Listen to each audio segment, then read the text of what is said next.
esperándolo desde Nueva York. Bueno, me alegro mucho que estéis ahí. Vosotros estáis en la noche, nosotros ya en la madrugada, en la mañana. ¿Qué hora es ahora mismo en Nueva York? Como las 10:30, 11:30. Mary Manson, aquí listos para dormir, 10:30 p.m., 26 años de dolor, a las 12:32 en Nueva York.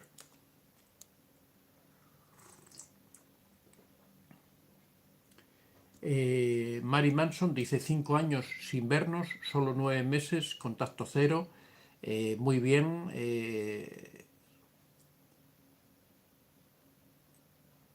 La verdad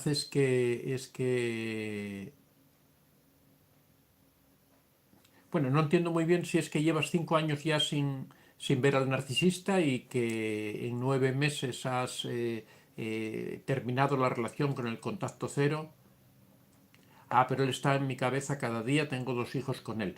Bueno, eso es algo normal, el tener una persona en la cabeza. Lo que hay que desarrollar las habilidades de control mental para que eso no nos interfiera en nuestra vida diaria. Es normal que alguien con quien has tenido una serie de experiencias intensas y además con quien tienes 2 hijos que te hacen recordarlo cada poco, es normal que esté en tu mente continuamente. También hay que recordar que en esa fase del enamoramiento narcisista se produce una serie de vínculos y de arraigos en la persona muy fuertes que después duran mucho tiempo. Hoy precisamente vamos a tratar de ese tema, de esas secuelas graves que deja el narcisista. Lo que hay es que tratar de que ese recuerdo no interfiera en nuestra vida, eso es lo importante. Recordar hasta cierto punto también es bueno porque es un sistema de protección, un sistema de salvaguardarnos frente a posibles, a futuras situaciones parecidas. Entonces hay que tratar eso de que el recuerdo sea una experiencia buena, que nos proteja, pero no una experiencia mala que nos mantenga anclados en el pasado, ¿no? Eh,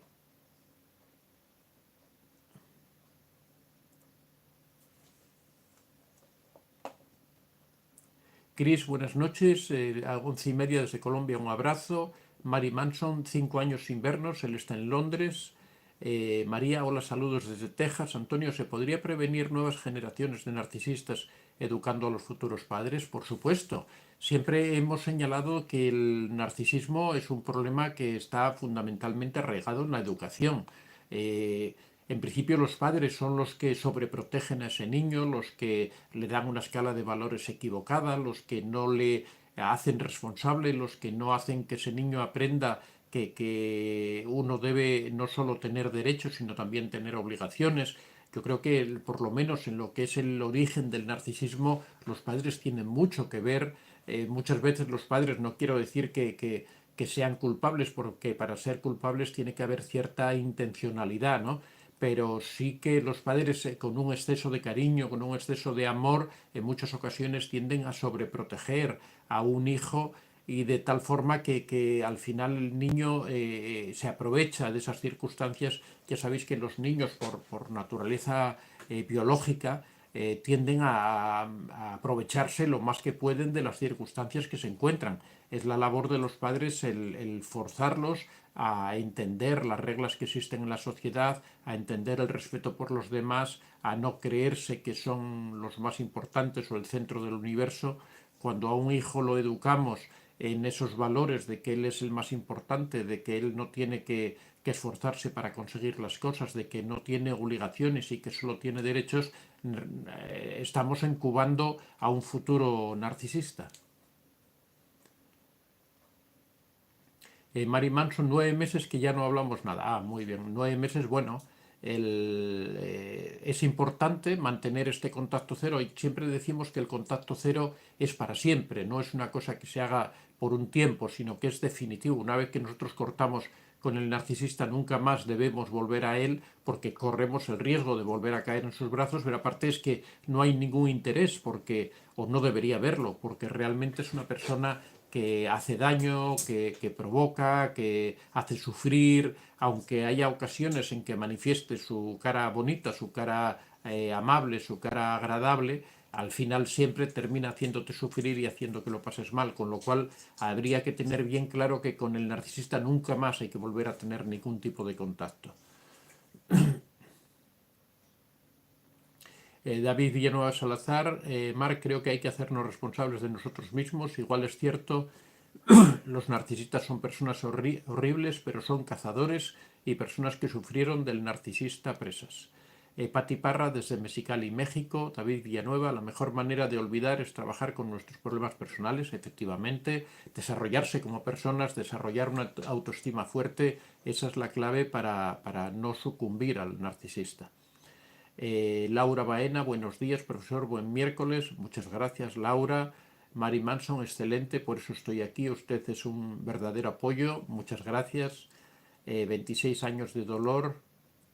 El narcisista me está jugando sucio con las cuentas bancarias y los bienes, pero ya no me importa nada. Bueno, pero sí deberías prestar atención porque es importante también mantener cierta independencia económica, que no te quiten las cosas. Ya bastante te han quitado, bastante te han hecho sufrir, así que hay que dar la pelea. Aparte, el dar esa pelea te reafirma en tu actitud, te reafirma en tu capacidad. No hay que rendirse, hay que pelear hasta el último momento, especialmente estos temas de las cuentas bancarias, hay que tratar de separarlas rápidamente, dejar bien claro qué cosas son tuyas y qué no, y con los bienes también hay que ver a un abogado, hay que tratar de solucionarlo, no hay que rendirse ni dejar ni darle todo al narcisista simplemente para quitarse problemas.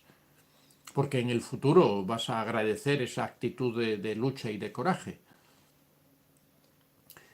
Plantas suculentas, don Vicente, ¿cómo hago para prohibir la visita al padre de mis niños? Es narcisista, es ágil para dañar a mis niños emocionalmente, me los lastima, no encuentro una ley. Bueno, es que no existe una ley que aparte a un padre de sus hijos, a no ser que el padre les haga un daño que un juez pueda comprobarlo. Si un juez puede comprobar que el niño está sufriendo por la presencia del padre, puede reducir ese régimen de visitas o puede incluso anularlo. Pero claro, eso es muy difícil de demostrar. De todas formas, también es bueno que los hijos aprendan cómo es el padre narcisista, cómo es la madre, que aprendan a diferenciar, porque eso también les va a ayudar en la vida, les va a enseñar que existen personas malas y personas buenas, lo que siempre decimos, no hay que proteger tanto a los hijos. Los hijos saben entender las cosas que ocurren, no sé qué edad tienen, pero bueno, a partir de 7, 8 años un niño ya empieza a entender, empieza a tener uso de razón y empieza a entender lo que está ocurriendo. Así que tampoco esos daños son tan graves y se pueden compensar también con la labor que realiza la madre, ¿no? Pero de todas formas, quitar la custodia a un padre es realmente complicado. Hay que tener muchas pruebas para poder hacerlo.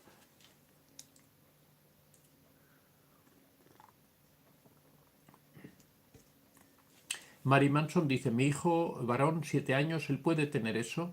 No sé si te refieres a si puede ser narcisista, si puede tener narcisismo.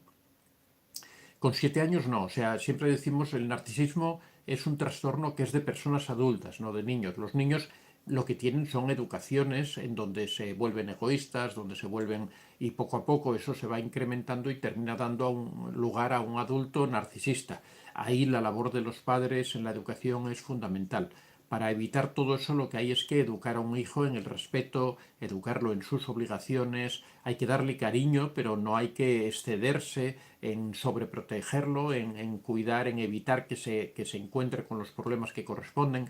Cada edad del niño debe tener que enfrentarse a una serie de dificultades y ese es un proceso de vida. Esto ocurre en todas las especies. Si nos fijamos en los animales, cuando tú ves cualquier tipo de animal, en principio sus padres lo protegen mucho, pero a medida que el animal se va haciendo más grande, cada vez los padres se van quedando más para atrás y lo van dejando que se enfrente solo a las dificultades para que aprenda, que se vaya formando como adulto. Con los niños es exactamente igual. Si nosotros los sobreprotegemos constantemente, ellos aprenden una serie de valores equivocados, aprenden que no tienen obligaciones, que solo tienen derechos, aprenden a manipular, a tergiversar las cosas y eso es lo que con el paso del tiempo va a dar lugar a los narcisistas. 26 años de dolor, mi hermana dice que luche por mis derechos de casada y los de mis hijas. Efectivamente hay que luchar porque eso es algo que te corresponde, no hay que ceder ante el narcisista porque esa cesión te va a perjudicar a ti en el futuro y también va a perjudicar a tus hijos.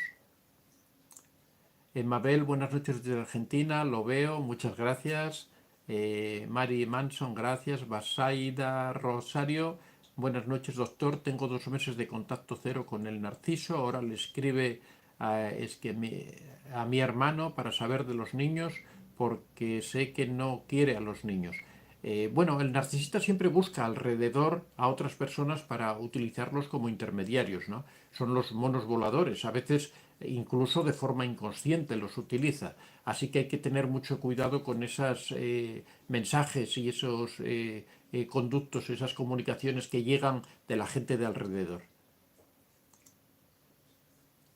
Mary Manson, ¿podría heredar el narcisismo a mi hijo? No, el narcisismo no se hereda, el narcisismo es algo que se aprende. Lo que sí puede ocurrir es que un niño, por ejemplo, cuando convive con un narcisista, puede ocurrir que aprenda algún tipo de las conductas que utiliza el narcisista, especialmente eso, cuando es un niño que es como una esponja que todo lo absorbe, pues ve conductas de manipulación que puede aprenderlas. Pero eso no quiere decir que sea narcisista, simplemente va a ser un adulto que es manipulador o que busca conseguir las cosas de una forma fácil. Pero bueno, eso es algo fácil de corregir porque ya digo que no es un narcisismo, no es simplemente son unos hábitos que va adquiriendo, pero también en la infancia eso se puede compensar por la otra parte. O sea, hay una parte que no es narcisista, esa parte, en este caso tú, eres la persona que tiene que tratar de educarlo en valores, en responsabilidad, de forma que él se dé cuenta de que existen dos formas diferentes de entender la vida, dos formas de educarse. Por supuesto, habrá momentos en que el narcisista lo manipule y el niño se ponga en contra tuya, pero bueno, eso hay que luchar contra eso, sobre todo con amor, con cariño, pero con respeto y exigiéndole que cumpla las reglas que tiene que cumplir. O sea, el narcisista puede ser un 40 o un 50% de la educación, pero tú eres el otro 50%.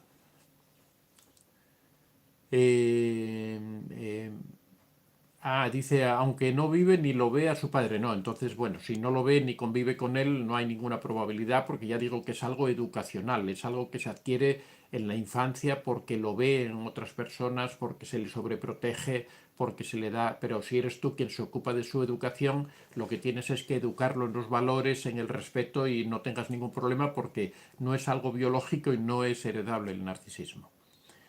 26 años de dolor, Dios lo bendiga, esta charla nos ayuda mucho, muchas gracias. Esther, buenos días, Antonio, desde España. Hola Esther, madrugadora como yo.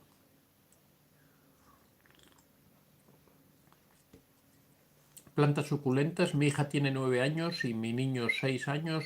Los dejé ir unos días con él y rápido se vinieron porque los maltrataba. Aquí la ley no funciona bien, no hay apoyo. Pero bueno, es importante eso de que los niños se den cuenta de que cuando están con el padre los maltrata, los abusa de ellos, no los respeta, porque eso les hace ver cómo es uno y cómo es otro. Hasta cierto punto eso a ti te beneficia porque los hijos rechazan en cierta medida a su padre y quieren convivir contigo. Marilyn Manson, lo bueno es que él decidió no buscar ni a los hijos, nada, ni una ayuda, ni una llamada. Bueno, pues no tienes ayudas, pero tampoco tienes ningún perjuicio por parte del narcisista, ¿no? Kaiser VK, las mujeres se quejan de los padres, pero son ellas las que en primer lugar se enamoran de esos hombres y los hacen padres. ¿Qué ven en ellos para ser los padres? Bueno, Kaiser, no sé, es que casi preferiría no responderte, ¿no? Porque hemos hablado tantas veces del enamoramiento, de cómo el narcisista sabe manipular, sabe hacer caer, tratar de culpar a las madres de los problemas, en este caso, ¿no? Que también el narcisismo se da en sentido contrario, a veces son las mujeres las narcisistas, pero es que me da algo, no sé, responderte, la verdad es que no me... Noelia Chinelli, hola Vicente, ¿cómo nos damos cuenta de que estamos sanando después de varios intentos fallidos de contacto cero? Besos y bendiciones. Bueno, es un proceso lento la sanación. Entiendo que si hablas de sanación es porque ahora ya estás aplicando el contacto cero de una forma más o menos rigurosa, pero sobre todo uno lo va viendo porque poco a poco el recuerdo, la añoranza del narcisista se va diluyendo, porque estas secuelas de las que vamos a hablar ahora van desapareciendo, pero es un proceso lento al principio, ¿no? Después ya se va acelerando. Pero también tiene mucho que ver lo que ponga la persona de sí en cuanto que sea proactiva, en cuanto que se relacione con otras personas. Eso es la clave, ¿no? El hecho de que la persona se tome su recuperación, se la tome muy en serio y haga todos los esfuerzos posibles para dejar atrás la vida con el narcisista. Por supuesto que no lo va a olvidar, que siempre va a quedar un recuerdo, es una experiencia traumática muy fuerte que viene de una experiencia maravillosa anterior, que fue el enamoramiento, y esa disonancia cognitiva, esa imagen que queda del narcisista como una persona maravillosa, eso va a quedar ahí en el recuerdo y eso va a ser difícil de eliminar. Pero sí que es importante estar atento a cómo van disminuyendo estas secuelas, cómo van desapareciendo las secuelas y relacionándose con la gente.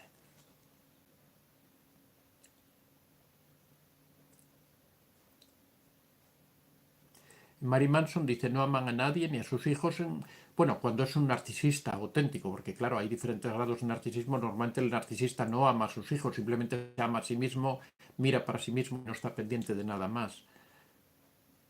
María dice, Antonio, ¿usted cree que durante el encierro con narcisistas que pasamos hace poco hay más gente traumada y con secuelas que más años anteriores? Sí, por supuesto, porque el encierro lo que obligó fue a convivir de una forma mucho más intensa con el narcisista. O sea, si ya el narcisista es dañino de por sí cuando solamente se produce ese contacto durante unas horas al día, imagínate el hecho de estar encerrado con un narcisista 24 horas al día. Por supuesto que es mucho más dañino y que ha provocado unos daños tremendos. De hecho, ha aumentado considerablemente la atención en los centros de salud mental, no por el narcisista y por muchas otras causas, ¿no? Pero esa convivencia tan estrecha, tan cerrada en aquellas familias o en aquellas relaciones que tenían problemas, todo esto se ha agudizado, sean los problemas por narcisismo o por cualquier otra naturaleza.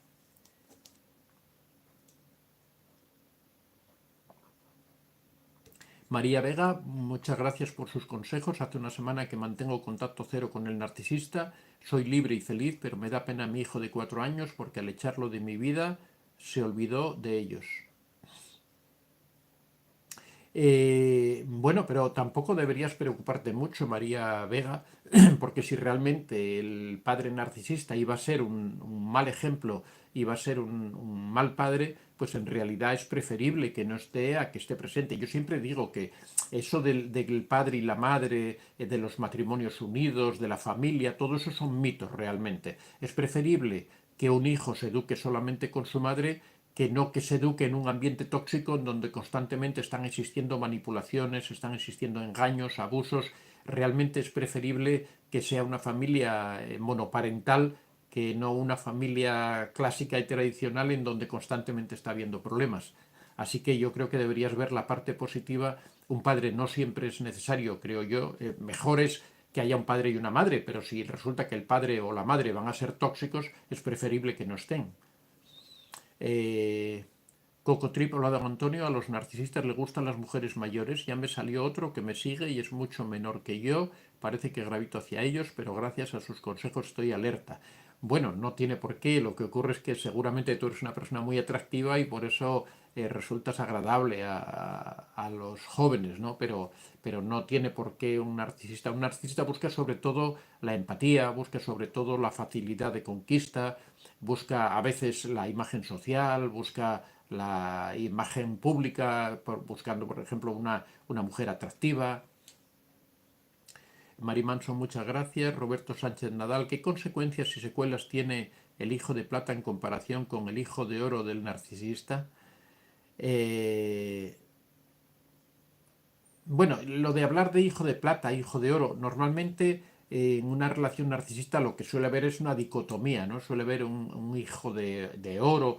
Bueno, es una expresión americana. Los americanos siempre ponen estos nombres así, norteamericana, quiero decir, siempre ponen estos nombres así un poco raros, ¿no?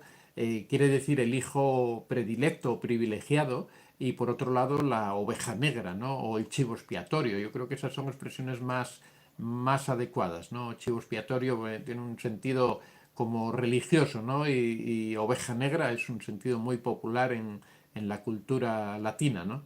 Normalmente suele existir esa bipolaridad.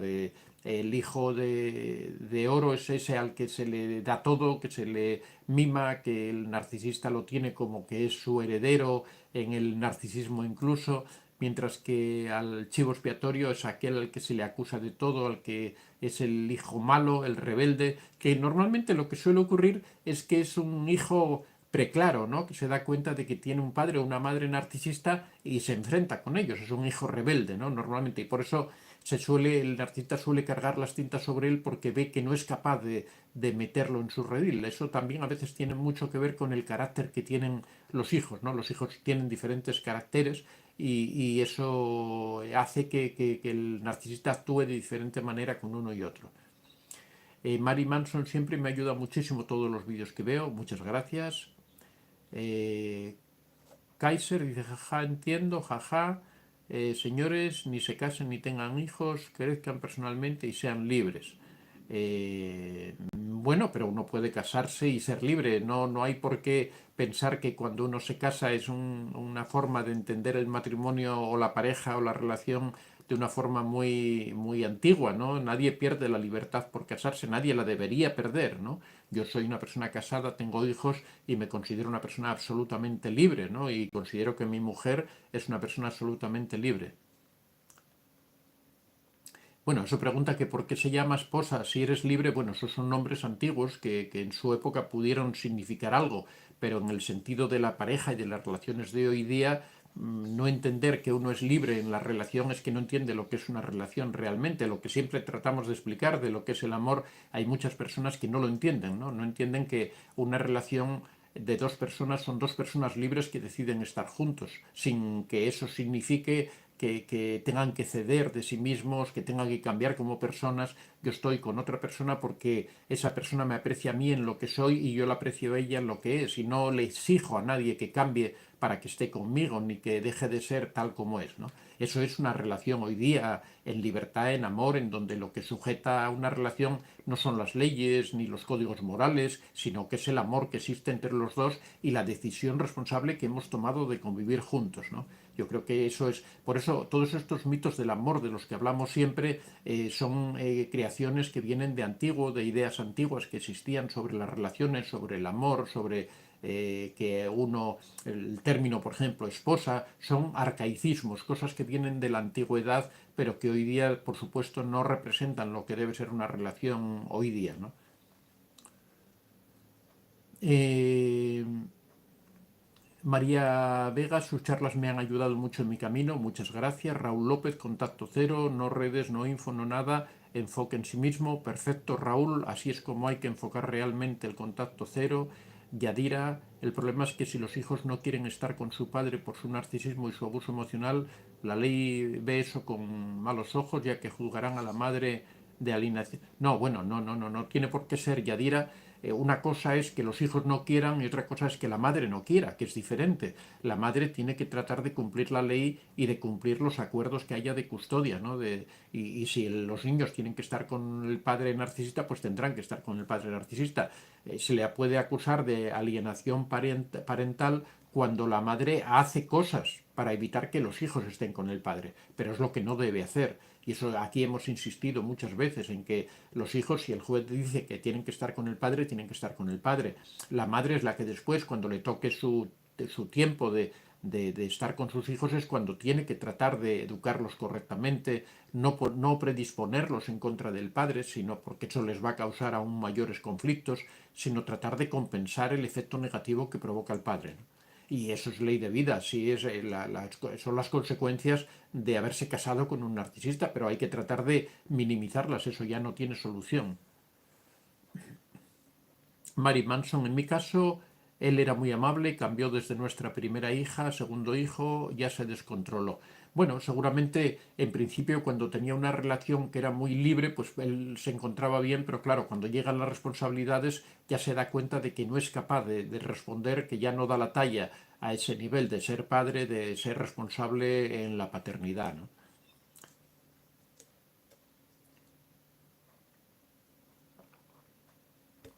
Yanina Ponce, Vicente, buenas noches. Tengo 2 meses de contacto cero. Al principio fue muy difícil.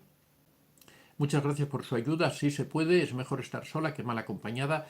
Muchas gracias por dejar tu mensaje porque es lo que comentamos siempre. Al principio es muy duro terminar una relación, alejarse del narcisista es muy complicado, sobre todo los primeros tiempos, pero una vez que va pasando el tiempo las cosas van cambiando. El recuerdo siempre permanece, por supuesto, a veces es más negativo, más positivo, pero el recuerdo siempre permanece, pero la dependencia emocional de la persona es lo que va disminuyendo y lo que hace que poco a poco eso vaya siendo más llevadero y que al cabo de un tiempo la persona pueda recuperar su vida.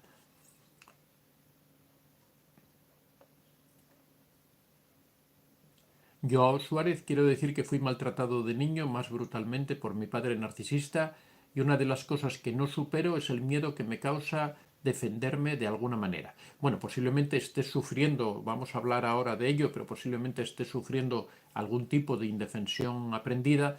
Te recomendaría que acudieras a un psicólogo que te ayude en ese trance de solucionar este problema que tienes. Hay cosas, aquí hablamos, damos soluciones de cosas que se pueden hacer, pero claro, no siempre uno puede hacer las cosas por sí solo, a veces requiere ayuda profesional y en eso yo siempre os insisto de que no hay que tener vergüenza de acudir a un psicólogo para consultar este tipo de cosas, son de mucha ayuda en todos los sentidos de la vida, en el sentido de la orientación, en el sentido de las terapias, en el sentido de solucionar esos problemas que tienes, pero dan una visión más amplia, más general de la vida que ayuda mucho a las personas. Así que no hay que tener ninguna vergüenza. Una persona que acuda a un psicólogo no quiere decir que sea un enfermo mental, sino que en un momento de la vida tiene una dificultad que no es capaz de superar y necesita un poco de ayuda. A veces en la vida necesitamos ayuda de muchos tipos, ¿no? Ayuda social, ayuda económica, ayuda de muchas cosas, de muchas maneras, y no tenemos vergüenza de recurrir a esa ayuda, ¿no? Por lo tanto, habría que ver al psicólogo como algo normal en la vida de las personas que en estos momentos complicados te echa una mano, ¿no? Eh, Mary Manson era muy diferente, Collins Heredia, sí, por supuesto que cambian los narcisistas. Collins Heredia, buenas noches. Mary Manson, ellos prefieren olvidar para evadir responsabilidades, efectivamente. 26 años, está bien contarles a mis hijas de 16 el trastorno de su papá. Yo creo que no se le debe contar nada a los hijos, ¿no? Incluso aunque tengan 16 años, siempre el hijo lo va a percibir como que uno lo dice con alguna intención de causar un daño a la otra parte y lo puede ver, podemos conseguir el efecto contrario, que simpaticen con el narcisista, ¿no? Porque lo pueden entender como un ataque. Yo creo que es mejor que se den cuenta por sí mismos. Una chica, una niña de 16 años, por supuesto que tiene claro en la vida ya lo que son las cosas y que se va a dar cuenta de la realidad. Si no se da cuenta a los 16, se dará cuenta a los 19 y si no a los 24, pero mejor que se den cuenta por sí mismos. Raúl López nos ha hecho una aportación de 9,99 dólares. Muchas gracias. Son muy bien recibidas. Ya sabéis que tenemos siempre que comprar mucho material. Ahora estamos emitiendo con el celular porque teníamos una cámara que se fundió sin saber por qué. La perdimos porque el servicio técnico no nos pedía más dinero de lo que costaba la cámara para repararla, el servicio técnico de la propia marca. Compramos otra y lo mismo, no funciona bien, se corta cada poco, así que ahora estamos con el celular, a ver si reunimos para comprar una cámara. Lo que ocurre es que una cámara buena para hacer videoconferencia de este tipo, pues son cámaras que andan por los 4.000 o 5.000 euros o dólares, ¿no? Eh, Esther, yo estoy en trámites de divorcio, llevo ya 15 meses para poder divorciarme y con todo lo que está haciendo para divorciarme creo que me está destrozando personalmente. Bueno, Esther, hay que tener confianza, hay que tener tranquilidad. Hay veces que en la vida uno se enfrenta a estas dificultades tan complejas, tan difíciles. Eh, Hay que tener calma. Siempre en los momentos difíciles hay que pensar que todo pasa en la vida, que una vez que te libres de él ya vas a ver las cosas de otra manera y hay que dar por bien empleados todos estos esfuerzos, todos estos sacrificios con tal de librarse de una persona así. Así que tómalo con filosofía, enfréntalo con tranquilidad y con la confianza de que todo pasa.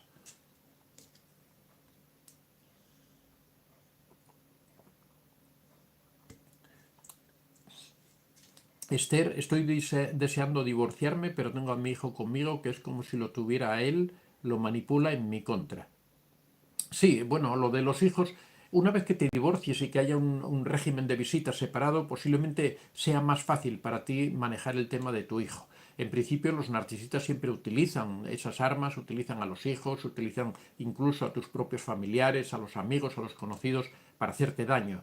Pero bueno, hay que saber que eso es una etapa, eso es un proceso. El narcisista, cuando tratas de alejarte de él, hace todo lo posible para causar daño y para evitarlo, pero es una etapa muy concreta que hay que superar, hay que tener confianza. Estás ahora en el momento duro de esa situación, pero lo vas a sobrepasar. Así que ten confianza, ten fe y ten mucha fuerza sobre todo. Eh, Flavia Viana, hola señor Antonio, hola Flavia, ¿qué tal? Esther, mi marido psicópata y tiene a mi hijo como en un pedestal, lo malcría como si fuera un dios. Bueno, eso es típico y seguramente tratará de manipularlo, ponerlo en tu contra, darle todo para que el niño se ponga de su parte. Esas son las cosas típicas que hacen los narcisistas o los psicópatas, ¿no? Eh, Pablo Zuluaga, ¿qué hacer cuando su colapso es insoportable? Hombre, lo que hay que hacer normalmente es alejarse de los narcisistas, es poner la mayor distancia posible, aplicar el contacto cero. Siempre decimos que no hay otro camino, no hay otra solución. No siempre se puede aplicar de forma inmediata porque existen una serie de limitaciones en el momento, ¿no? De, por ejemplo, no tener recursos económicos, no tener ayuda social que hay que a lo mejor preparar con un poco de tiempo, pero cuando a uno se le mete en la cabeza la idea de que tiene que alejarse de una persona y empieza a trabajar en esa dirección, al final termina lográndolo y termina cogiendo distancia con esa persona. Bueno, vamos a pasar al tema ya que habíamos traído para hoy, que es un tema, la verdad, muy, muy interesante. Son 20 secuelas o 20 sí, secuelas que deja el narcisista en sus víctimas. Es un tema muy duro, vamos a hablar de cosas que de verdad son... Estamos hablando de cosas graves, de cosas que afectan muy, muy profundamente. Esto no se refiere a una relación superficial o no se refiere a una persona con una autoestima muy fuerte que se aleja del narcisista, sino a aquellas personas que van sucumbiendo, a las que el narcisista con estratagemas, con malas artes, va destruyendo su autoestima, va hundiéndolos poco a poco. Muchas veces es imperceptible para la víctima que está cayendo en ese pozo porque empieza, como siempre decimos, empieza con el enamoramiento en donde la víctima pierde los puntos de referencia, pierde el sentido de la realidad y después poco a poco lo van metiendo en este mare magnum. Siempre ponemos el ejemplo de la rana, ¿no? La rana a la que la meten en una olla con agua fría y poco a poco van calentando el agua de forma que la rana se va sintiendo muy a gusto, se va sintiendo en el momento que el agua está tibia, la rana empieza como a relajarse y empieza a quedarse dormida, pero claro, el agua sigue, la temperatura del agua sigue aumentando hasta que la rana muere, pero muere sin enterarse prácticamente porque está tan contenta, tan feliz en esa agua tibia que no se da cuenta del peligro que se le aproxima. En el caso del narcisista, bueno, es un ejemplo un poco simplón, pero es algo parecido.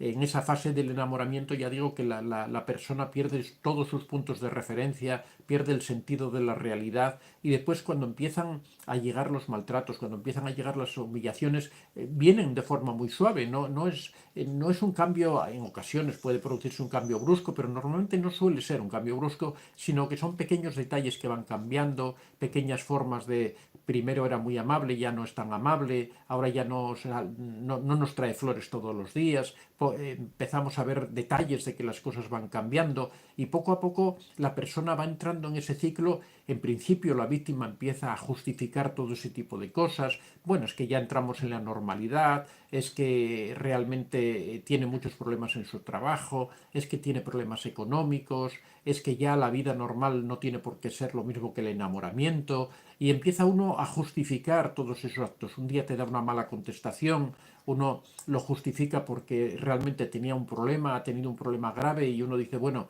está un poco alterado, a continuación viene otro maltrato, otra falta de respeto mayor y uno lo justifica por otra razón. Como la persona, la víctima, está enamorada, realmente quiere a esa persona, realmente tiene una imagen, se ha creado una imagen maravillosa de esa persona, pues está dispuesta a soportar ciertas cosas, está dispuesta a pagar un determinado precio por convivir con esa persona, y ese determinado precio lo entiende en principio como que es aguantar esas pequeñas cosas que están ocurriendo, ¿no? El problema es que esas pequeñas cosas cada vez se van haciendo mayores, cada vez las faltas de respeto son mayores, hasta que llega un momento en que ya todo es falta de respeto, en las que es una humillación constante, es un desprecio constante, y de vez en cuando ve que la persona ya se altera mucho, pues vuelve un poco ese aspecto. Es lo que hablamos siempre de ese refuerzo intermitente. De repente aparece ese narcisista enamorador, ese narcisista encantador, ese narcisista maravilloso, pero eso no es más que un refuerzo intermitente para mantener a la víctima metida en ese sistema de control, para que la víctima no explote, para que la víctima no decida terminar la relación. Lo que hacen es que van dando esos refuerzos intermitentes, pero cada vez la víctima va cayendo en un pozo más grande, cada vez sus sistemas de defensa van disminuyendo, la autoestima va disminuyendo, de forma que es menos capaz de hacer frente a ese tipo de agresiones, a ese tipo de abusos, a ese tipo de violaciones de la persona, ¿no? Con el tiempo todo esto va degenerando y van llegando ya las consecuencias o las secuelas, una vez que se empieza a dañar gravemente la autoestima, que se empieza a dañar gravemente la seguridad de la persona en sí misma, que se empieza a dañar la confianza que una persona tiene. La persona cada vez está más insegura, cada vez vive más en una incertidumbre permanente, y todo esto empieza a provocar daños psicológicos muy graves, daños que después se ven en las clínicas del psicólogo, se ven en las clínicas del psiquiatra, se ven en personas que no son capaces de superar situaciones determinadas, que necesitan una ayuda tremenda para poder salir de esa situación a la que han llegado, ¿no?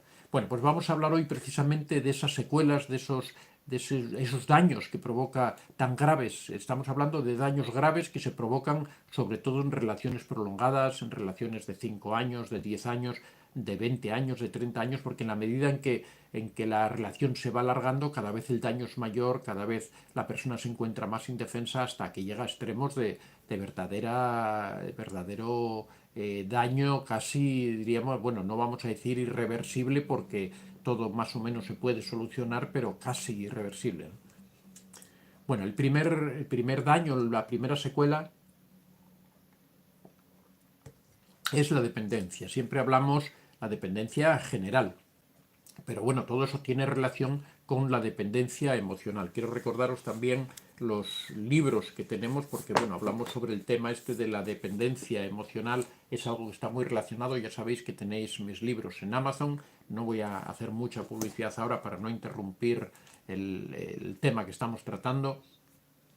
Este es uno de los objetivos, el limitar la dependencia de la persona, pero la dependencia en general, la independencia en realidad, de limitar la independencia, es uno de los objetivos fundamentales que tiene el narcisista, porque sabe que en la medida en que limita la independencia de la persona, cada vez la persona tiene más dependencia de él, cada vez la persona necesita recurrir más a él, con lo cual la tiene en sus manos, la tiene en sus garras, puede manipularla como quiere, puede hacerle el daño que quiere, y la persona no va a poder escapar de su lado porque es totalmente dependiente. Dentro de todo esto encontramos la dependencia emocional, por un lado, que es ese vínculo tan fuerte que crea en la víctima, que la víctima cree que está enamorada del narcisista, cree que no podría vivirse en el narcisista, pero también hay otros tipos de dependencia. No se queda solo en la dependencia emocional, sino que se da, por ejemplo, la dependencia social, en el sentido de que el narcisista empieza a aislar a la víctima, empieza a conseguir o empieza a provocar que la víctima se aleje de su familia, provoca que la víctima se aleje de sus amigos, que la víctima se aleje de sus compañeros de trabajo, que no tenga relación con nadie, de forma que no pueda contar a nadie esas experiencias que está viviendo, que no pueda buscar ayuda en ningún lado. O sea, que no es solo una dependencia emocional, sino que es una dependencia absoluta. Dependencia económica, dependencia social. En muchas ocasiones le obliga a que deje su trabajo, le dice: ¿para qué vas a trabajar si yo ya gano bastante? Es que yo prefiero que estés aquí y te ocupes de mí, es que yo quiero que te dediques 100% a mí. Todo eso son frases que lo que buscan es aislar a la persona, dejar a la persona sin recursos, y que esa persona no tenga capacidad para alejarse Voy a tratar de ir rápido porque no tenemos poco tiempo y la verdad no nos va a dar. En segundo lugar, otra de las secuelas enormes, terribles, es el síndrome de estrés postraumático.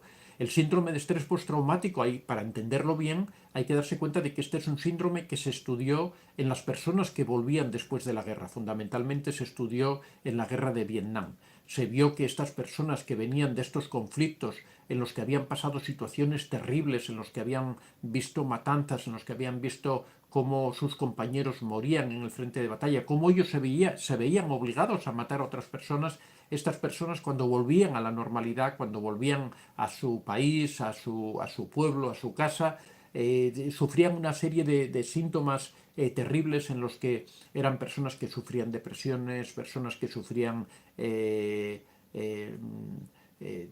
momentos de una violencia incontrolable, pasaban de un estado,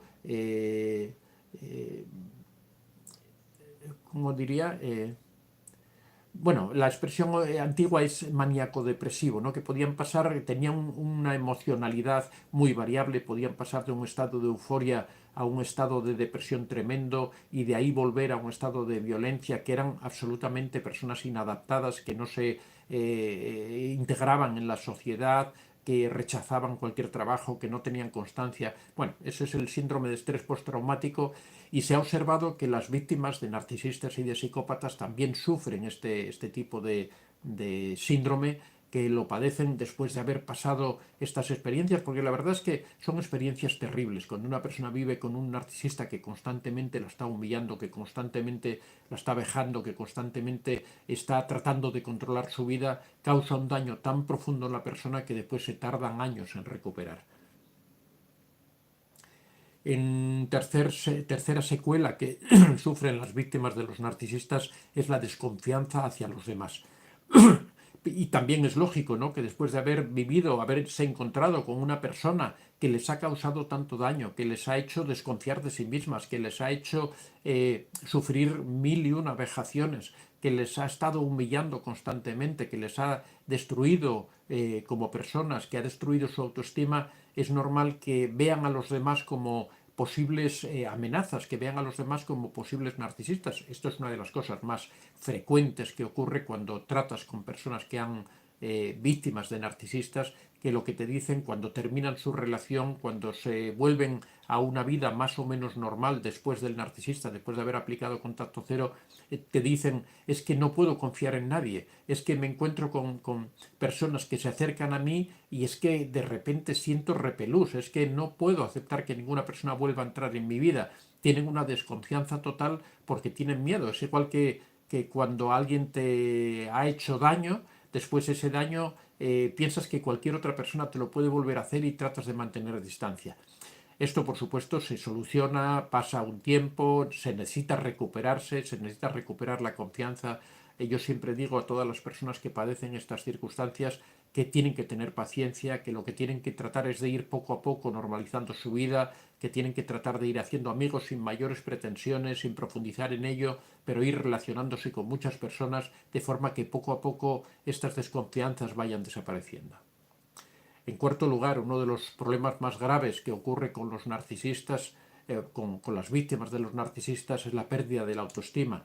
Siempre lo hemos hablado. De hecho, tenemos un taller que es un taller del desarrollo de autoestima para personas que han vivido relaciones tóxicas. Hemos empezado ahora la segunda edición, ahora a principios de septiembre, ¿no? Es un taller que está teniendo un éxito enorme porque son muchas las personas que se dan cuenta de que su autoestima se ha visto dañada. La autoestima es la columna vertebral de la personalidad de la persona, es la autoconfianza, es la autoimagen, es la opinión que nosotros tenemos de nosotros mismos. Cuando hemos tenido una persona que constantemente ha estado machacando, diciendo que somos inútiles, que no valemos para nada, que somos un cero a la izquierda, que constantemente se está poniendo en duda todas nuestras capacidades, lo que ocurre es que la persona pierde toda su confianza en sí mismo, es decir, pierde toda su autoestima, y después recuperarla es una tarea ardua y que lleva tiempo.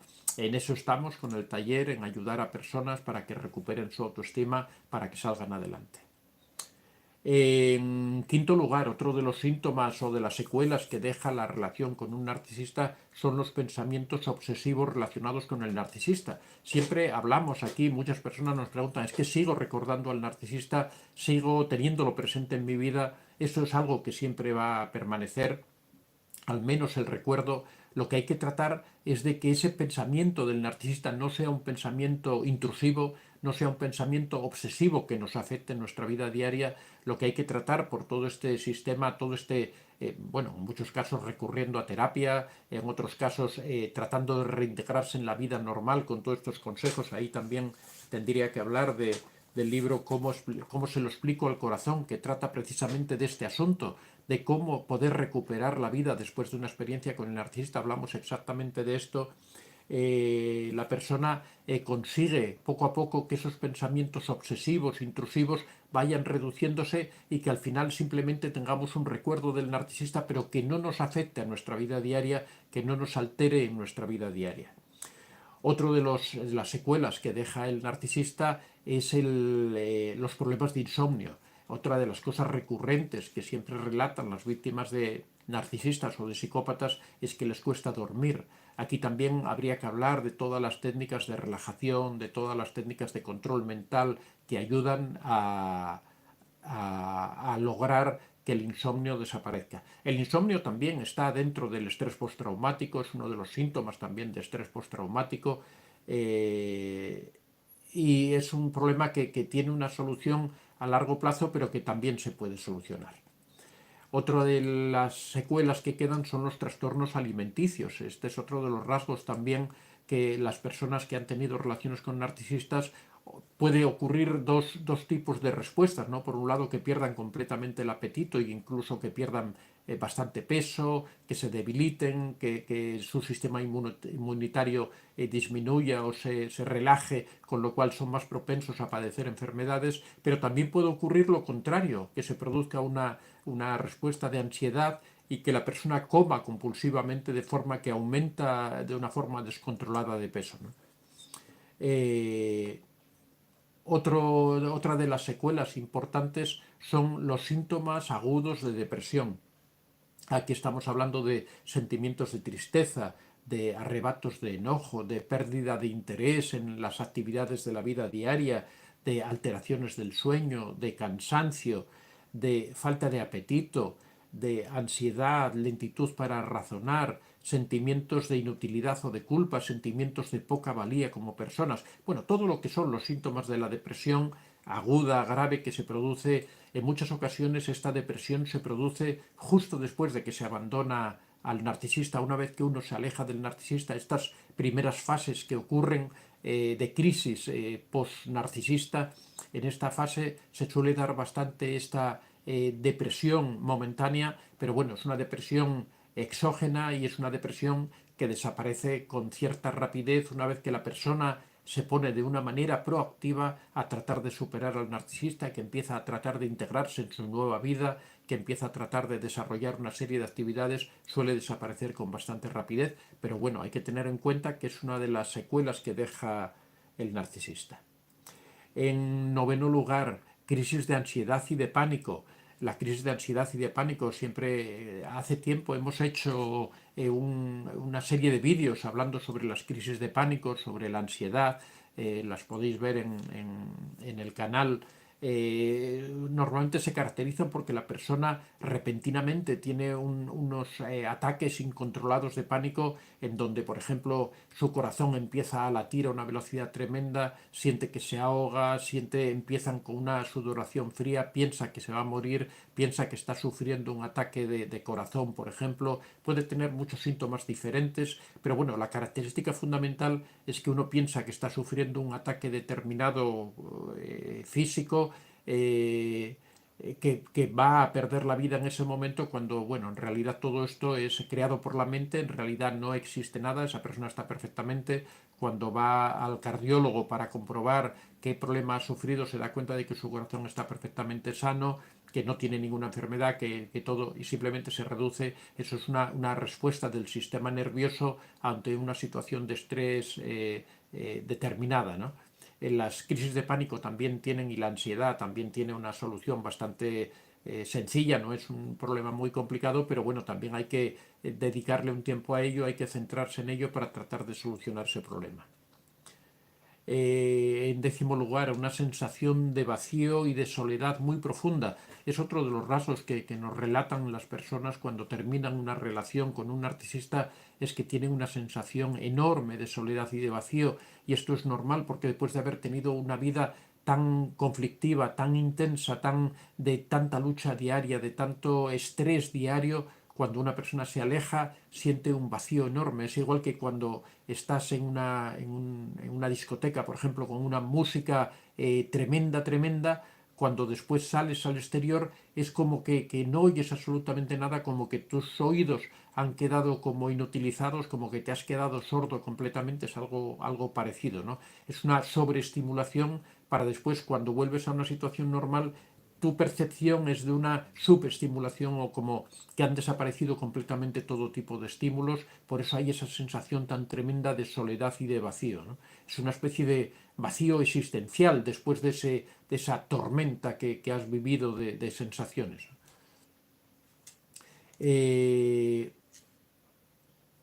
En decimoprimer lugar, una sensación de una pérdida irreparable es otro de los síntomas típicos cuando uno termina una relación con un narcisista. Uno piensa que ha perdido algo que era importante en su vida. Ahí tiene mucho que ver la dependencia emocional, ahí tiene mucho que ver esa sensación de vacío también, que uno siente como que le han quitado todo lo que tenía, como que se ha quedado, que eres una figura, eres una especie de figura hueca que no tiene nada dentro de sí. Uno tiene esa sensación de que no vale absolutamente para nada. Esto es algo, ya digo, que es una sensación que ocurre en los primeros días. Poco a poco esto va desapareciendo. Hay que saberlo porque así uno no se preocupa tanto, uno no tiene esa sensación de que es algo trágico, ¿no? En decimosegundo lugar, una erosión de la identidad de la persona. Por supuesto, cuando se ha dañado tanto la autoestima, se pierde la identidad de la persona. Bueno, voy a tratar de ir un poquitín rápido porque ya estamos ahí 23. En decimotercer lugar, sentimiento de culpa. Uno tiene la sensación de que todo lo que ha ocurrido ha sido por su culpa, o bien por acción, o bien por omisión, o bien porque ha dejado al narcisista, o bien porque siente como que ha sido él quien ha provocado esa situación, o bien que quizá ha tomado una decisión equivocada y se siente culpable. Es normal que haya este sentimiento, hay que comprender que es absolutamente normal. Esto no significa que debamos dejar el contacto cero o que debamos rendirnos y volver con el narcisista. Hay que entender. En decimocuarto lugar, confusión, muchísima confusión. La persona piensa que ha tomado decisiones equivocadas, después piensa que han sido acertadas, constantemente le está dando vueltas a todo, siente un caos mental. Eh, el síndrome de indefensión aprendida, que hemos hablado tantas veces de ello. La persona se queda inerme, no sabe qué hacer, no sabe por dónde salir, no sabe qué responder. Lo único que tiene es ganas de no hacer nada, de quedarse ahí quieto y dejar que el mundo siga, y que él siga aparte de esa persona, ¿no? La persona es incapaz de reaccionar frente a ningún estímulo. La disonancia cognitiva, la imagen esa que nos hemos creado maravillosa, la persona empieza a recordar las maravillas del narcisista, empieza a recordar, pero al mismo tiempo también recuerda las vejaciones y los daños, y eso provoca una confrontación. Es lo que se llama la disonancia cognitiva, cuando nosotros estamos experimentando algo terrible, pero al mismo tiempo tenemos una imagen maravillosa y eso no cuadra. Tratamos de buscar explicaciones y eso aumenta más la confusión que tenemos. eh, Dificultades para concentrarse en el trabajo y el estudio. Bueno, después de todo lo que hemos dicho, es absolutamente normal que una persona no pueda concentrarse, que le cueste muchísimo centrarse en nada, porque después de todo este mare magnum, de todo esta montaña rusa, este colapso de emociones, de sensaciones, de confusión, de todo lo que está ocurriendo en la mente de esta persona, es normal que le cueste concentrarse. Hay que saber que esto es una fase concreta, hay que saber que esto es un tiempo determinado, que esto va a ocurrir, pero que no es nada grave, que esto se pasa. Hay que tratar de ir llevando, si tienes un trabajo, hay que tratar de ir llevando el trabajo como sea, pedir un poco de ayuda a los amigos para sobrepasar la situación. Esto va a ser solo durante unos días y se va a superar. también, por supuesto, en esas situaciones tan de límites de colapso, por supuesto, se tienen ideas de suicidio. En estos casos hay que pensar que es normal que se tengan estas ideas, es hasta cierto punto comprensible, porque uno está viviendo una situación límite, pero hay que dejarla simplemente que sea una idea, decir, bueno, está bien, pero nada más, yo tengo la fuerza, tengo la capacidad, sé que esto es algo temporal, sé que esto va a pasar con cierta rapidez. De lo que estamos hablando, de estas secuelas, la mayoría de ellas en una semana, 15 días, un mes desaparecen. Es cuestión de ir pasando esos días como sea, de ir siguiendo adelante. Sobre todo, siempre digo, tomar una actitud proactiva, relacionarse con personas, hablar con personas, si es posible que sean amigos, recuperar familiares antiguos con los que hace tiempo que no nos hemos relacionado, tener buena relación con los compañeros de trabajo, centrarse en el trabajo, centrarse en tus aficiones. Todo esto ayuda a ir sobrepasando esos momentos difíciles. En 19º lugar, cambios en el estado del humor constantes. Se produce una sensibilidad emocional tremenda, y esto hace que pasemos de la rabia al enojo, al odio, a la tristeza, a veces a la alegría, a la confianza, a la desconfianza. Se produce un momento de inestabilidad emocional tremenda. Si lo sabemos, sabemos que podemos sobrepasar ese momento. También dificultades para experimentar alegría, lógicamente, después de todo este chaparrón de cosas que le ha caído a la persona encima, es difícil que se ría con un chiste, es difícil que encuentre gracia alguna cosa, ¿no? También disminuye la inspiración y la creatividad, lógicamente, con este bloqueo mental que se produce, con esa cantidad de sensaciones, de emociones, de pensamientos. Es imposible que la persona sea capaz en ese momento de crear nada, porque se encuentra absolutamente bloqueada. Como vemos, todo esto son secuelas graves que deja una relación con un narcisista. Nos estamos refiriendo a relaciones intensas, relaciones a veces muy prolongadas en el tiempo, que dejan a las personas devastadas, que dejan a las personas destruidas. Lógicamente, los daños que se producen en esa persona son terribles. Recuperarse después de esas experiencias es realmente difícil, bueno, realmente difícil. Realmente duro, vamos a decir, no difícil, porque con el tiempo se va solucionando. Es muy importante la actitud que adopte la persona, pero lo que hay que dejar muy claro es que siempre es preferible alejarse del narcisista y recuperar tu vida, aunque tengas que pasar este proceso, que no seguir con el narcisista, seguir en la destrucción, seguir en el abatimiento, seguir en la infelicidad y en la angustia. Así que nada, animo a las personas que estén en esta situación ahora, que estén conviviendo con un narcisista, o que recientemente lo hayan dejado y estén ahora mismo metidas en todas estas secuelas, a que sigan adelante, a que tengan en cuenta que la proactividad, el hecho, la actitud personal a superar esa situación es fundamental, como en todo en la salud. Es fundamental el hecho de que la persona se proponga salir adelante, el hecho de que desarrolle toda su fuerza mental, el hecho de que trate de buscar relacionarse con otras personas, de descargar un poco su peso en otras personas, en amigos, en familiares, incluso si lo necesitan, consultando con un psicólogo que les va a ayudar seguramente o seguro. Todo esto puede ayudar mucho a la persona y sobre todo dar mucho ánimo. Sabéis que siempre tendréis este canal aquí para orientar, para dar ánimo, para dar ayuda a todas aquellas personas que lo requieran. Bueno, amigos, esta ha sido la exposición de hoy, un poco dura, un poco difícil, pero supongo que muchas personas lo están comprendiendo, muchas personas lo han pasado, lo han vivido. La mayoría de vosotros seguramente habéis pasado alguna de estas secuelas, la habéis sufrido realmente, así que sabéis de lo que estoy hablando. Bueno, vamos a pasar ahora a ver alguna pregunta que nos quede por ahí. Bueno, son las 7:30 ya, la verdad es que no nos va a dar tiempo a más preguntas. Lo siento porque hay muchísimas preguntas, pero bueno, hoy es miércoles, el viernes estaremos aquí de nuevo a las 6:30. Siento haberme alargado, era un tema realmente importante, yo creo que merecía la pena haberle dedicado, a pesar de que he ido muy rápido. Si estáis interesados en que siga desmenuzando un poco estas secuelas, comentármelo, o podéis mandarme correos a antoniodevicente24@gmail.com. También me podéis contar vuestras experiencias. Os comentaba que vamos a empezar un taller sobre el desarrollo de la fuerza de voluntad, posiblemente a partir de noviembre, Así que las personas que estéis interesadas en este taller para desarrollar la fuerza de voluntad, para desarrollar el control mental, para ser capaz de afrontar las tareas del día a día, vamos a comenzar un taller. Va a ser un taller muy interesante. Os voy a contar también mis propias experiencias. Os voy a contar cómo yo he ido desarrollando mis capacidades, qué técnicas he utilizado para emplear bien mi tiempo. Así que ya sabéis.